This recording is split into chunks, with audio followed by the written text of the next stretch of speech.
Please please అండి, దయచేసి ఒక లైక్ చేసి చివరి వరకు చూడండి. ఈ వీడియో చాలా బాగుంటుంది. ఏమేమో వీడియోలు చూస్తూ లైక్స్ కొడుతుంటారు, కానీ లైఫ్లో జరిగే వాటి గురించి చెబితే ఎవరు లైక్స్ చేయడం లేదు. ఇటువంటి వీడియోస్ కావాలంటే తప్పకుండా లైక్ చేయండి. హాయ్ ఫ్రెండ్స్, ఎలా ఉన్నారు? నేనైతే చాలా బాగున్నా. మీరు ఎలా ఉన్నారో కామెంటు చెయ్యండి. అమ్మాయి నీకోసం పరిగెత్తుకుంటూ రావాలి అంటే ఈ పరిహారాలు, మంత్రాలు ఇవన్నీ చేస్తే ఏ అమ్మాయి కూడా మన కోసం పరిగెత్తుకుంటూ రాదు. అమ్మాయి పరిగెత్తుకుంటూ రావాలి అంటే వ్యక్తిత్వం, తన ప్రవర్తన, అభిప్రాయం, గౌరవం ఉండాలి. ఒకరిపై మరొకరికి ఉండాలి.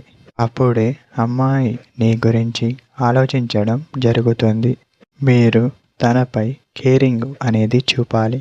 అప్పుడు మాత్రమే తను మీ కోసం పరిగెత్తుకుంటూ రావడం జరుగుతుంది అని చెప్పవచ్చు. ముందు తన మనసు గెలుచుకోండి, అప్పుడే మీరు తన మనసు గెలుచుకునేవారు అవుతారు అని చాలా స్పష్టంగా చెప్పవచ్చు. నీకోసం తను ఎప్పుడు ఎదురు చూసేలా ఉండాలి, అంతేకాని నిన్ను చూస్తే భయపడేలా కాదు అని చెప్పవచ్చు. అమ్మాయి మన కోసం రావాలి అంటే ఇలా చేస్తే సరిపోతుంది. అంతేకాని మంత్రాలు, పరిహారాలు చేస్తే ఎలాంటి అమ్మాయి మీకోసం రాదు.